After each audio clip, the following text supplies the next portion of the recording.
Statistician. Yes. Now, your father was a brilliant statistician. You are a trained economist. I have read your entire biography on the Caravan magazine. You are not a trained lawyer, but the points which you articulate are something which is beyond most of the lawyers which we commonly come across. So my question is, where did you get this legal acumen? First. The second question is, you are able to multitask, which many of us in this generation are finding it difficult. Like whether it be the 2G scam, simultaneously you are targeting Sethu Samudram project, petitioning the Supreme Court. You come up with some views on Islamic banking which nobody has thought of. I want to know how you are able to do that.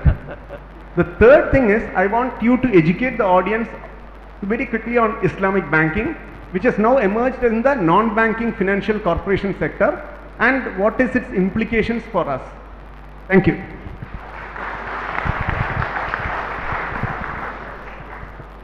Well, first of all, on law, two events in my life gave me this opportunity.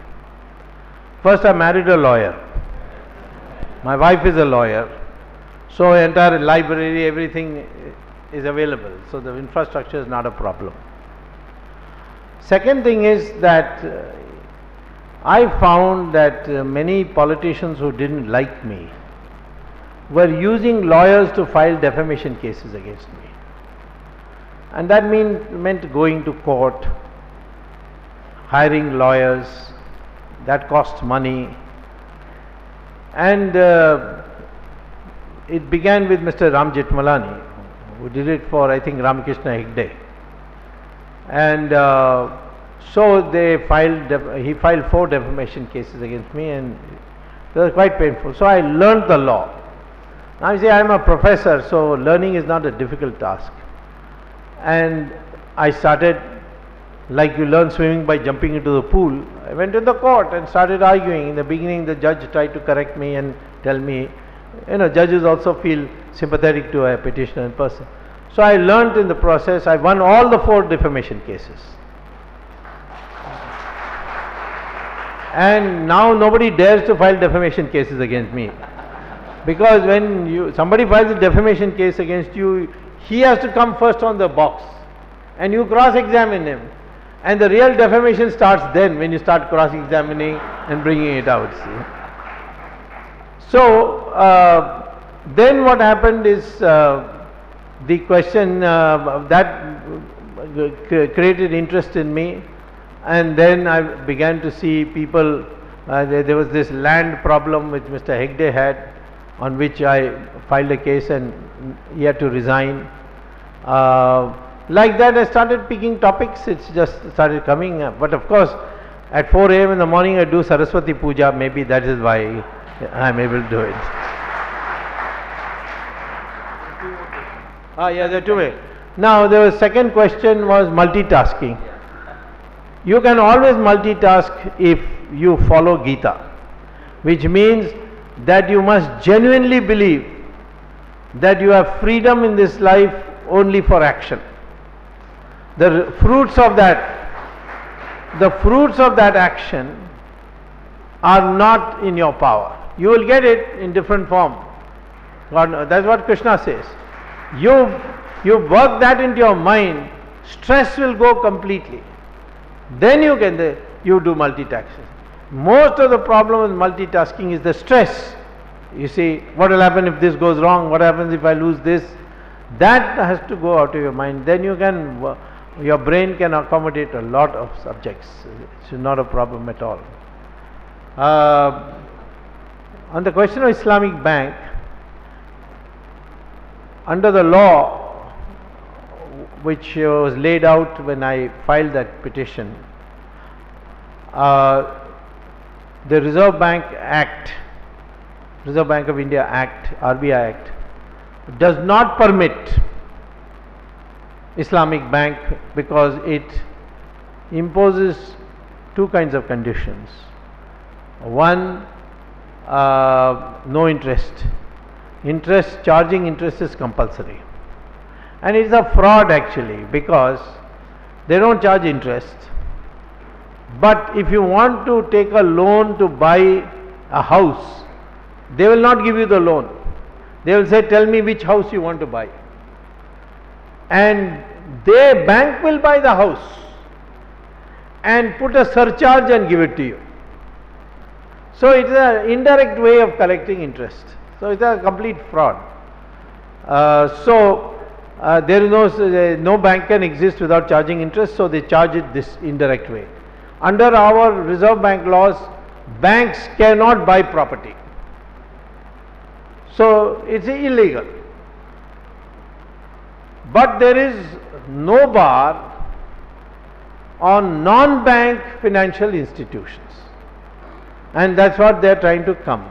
But that will never work, because Islamic banking means zero interest. So how can you have a non-bank financial institution without charging interest? So you can't come in that. So there is no scope for it to come. It will come all over the world, but it will not come in India. Why I am against it is that if you have an Islamic bank and a Hindu goes and applies, the bank manager will say, no, you don't satisfy this condition, this condition, this condition. Then he will privately come and tell you, you see, if you become a Muslim, then these conditions will go away. That is the danger we have seen in some countries. We can't allow it. In particular in Kerala, where the margin is very thin. Hindus, I don't even know whether after the new census they will be majority. So I don't want to facilitate conversion through this, and that's why I fought. Secondly, Islamic Bank bans giving loan to beauty parlor because it is against Sharia. You cannot give loan to a butcher shop which does jhatka meat. It has to be halal meat. So the Sharia concepts are built in, which is against Article 27 of our Indian Constitution. So there is no chance of Islamic Bank coming to India. If you come across any, let me know. I will go to court and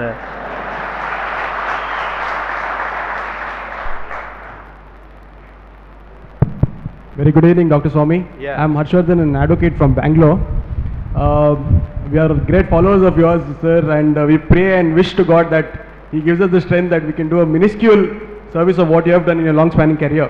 My question is with regards to the very vicious bill, the draft which is out now, passed by Sonia Gandhi and the coterie around her, namely the NAC, which is the communal violence bill. I wanted to, there is no other better person who can give a view than you, sir, in my opinion. So I wanted to know your position, since they have revised the draft and excluded the distinction between minority and majority. Do you think this bill is needed? If yes, and what are the repercussions and the implications of this bill? No, this bill is not needed because we already have IPC. Why should you have a bill? Earlier one, they could have an argument because it is specially meant for Muslims and Christians and against Hindus. So there was some reason, because IPC doesn't discriminate between Hindus and Muslims. These Muslims are great people. When it comes to criminal law, they say uniform criminal law. But when it comes to civil law, they say no, we'll have a separate, we don't believe in common civil code. They have accepted common criminal law in our country, but they won't accept common civil law. So they have to make a explanation why you need a separate law. And I can only tell you this, that if it ever gets passed by the foolishness of Parliament, then I will challenge it in the Supreme Court as being unconstitutional.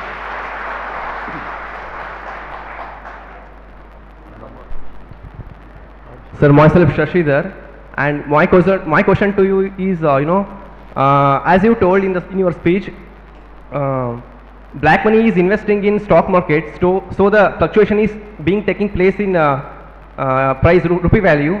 But how come Raghuram Rajan controlled all these things, and don't you think he is influenced by son-in-law and son of the Chidambaram? And even he mentioned that Gujarat is one of the least developed state in India. Don't you think he is influenced by these people? I want your opinion regarding him. Regarding whom? Raghuram Rajan, sir. Rajan is unfit to be in India, you should be sent back. The man has ruined our investment climate. All his monetary policy has failed. Inflation continues to accelerate.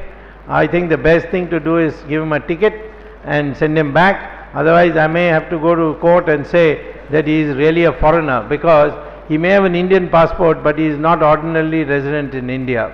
And therefore, to be a governor of Reserve Bank, you have to be not only an Indian, but you have to be ordinarily resident in India.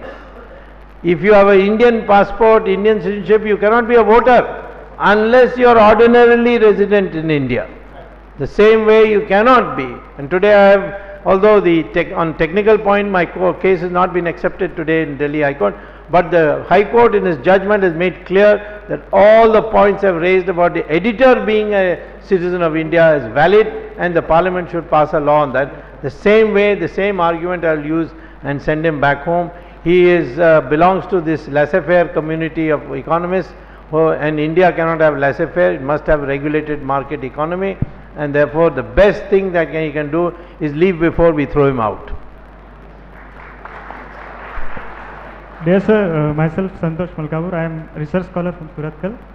Sir, I would like to, my question is about media. We see a lot of campaign against Modi and good governance, what he has done, but most of the educated lot as us know the truth, but the majority of the voting population resides in villages.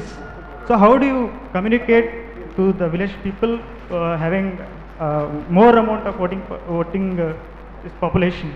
That's not true. You see, Indian villagers are very sharp. In 1977 the same question was raised. What do people in villages know about democracy? Why will they vote against Indira Gandhi? She is giving so many goodies. They will not do that. And what we found, villagers voted in full strength against her and defeated Indira Gandhi in Raebareli, whereas this educated South, including Mangalore, voted for the Congress party and an emergency. So don't underestimate our villagers. They are getting the message, and in the public meetings that Modi is arranging, people from villages are coming in their tractors and so on and attending the meetings.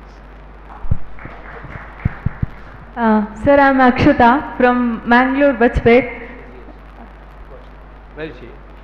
Sir, here. Okay.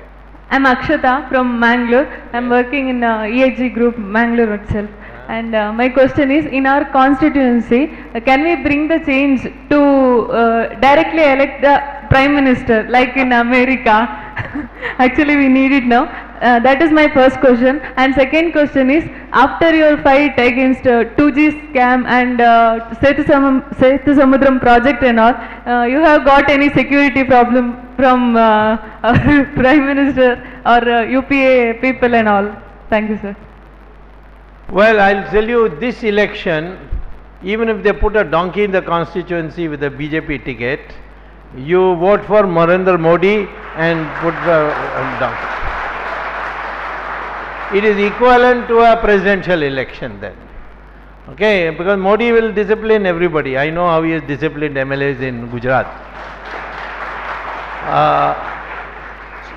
So secondly, you asked about whether I am having a security problem. Yes.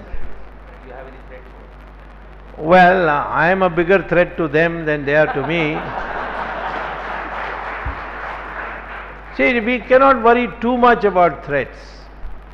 If you are a religious person, you know that there is kavach provided by the devtas when you are doing something for the country. So, yes, I do take a lot of precautions. I have friends all over the world who take interest, and some of my enemies are scared of some of my friends. So therefore, I've taken the maximum possible security precaution possible, and I don't think you should worry about it. We should go on doing our work, and ultimately the divine will protect you. I am an advocate. I am an advocate. Yeah, go on. I want to know Yes, you want to know? how the BJP will make numbers in Tamil Nadu, Karnataka, Kerala, Odisha, Andhra Pradesh and such other states. Yeah. He wants to know the numbers that will be there. Well, first of all, let me tell you that if the North votes like it voted in 1977, it doesn't really matter how many seats you get in the 4 southern states. It was proved at that time. But there are lots of changes. Congress is going to be wiped out in Andhra. Congress is going to be wiped out in Tamil Nadu, where that means 40 plus 42 seats, 82 seats already. In Kerala this time, Congress is going to have a very hard time. BJP on fighting alone can get 3 seats in my opinion, Palghat, Kasargod and Trivandrum.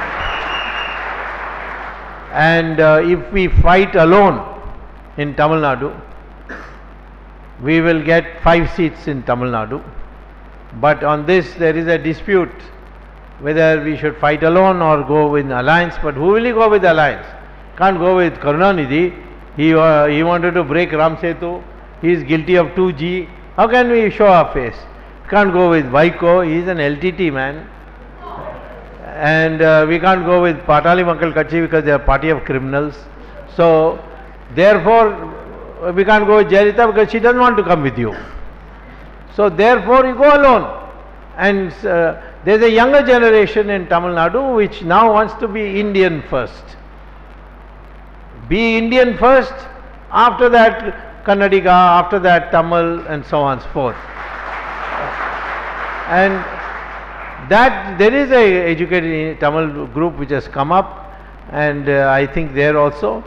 And if you cross 200, which we are definitely going to cross in my opinion, on the basis of the states where we are likely to have a clean sweep, we can easily reach 280, 285.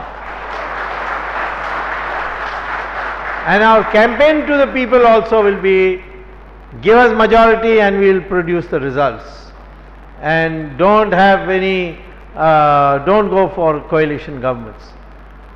So I think like in Uttar Pradesh, suddenly people gave absolute majority to Mayawati first and then second time to Samajwadi Party after many elections of coalition governments.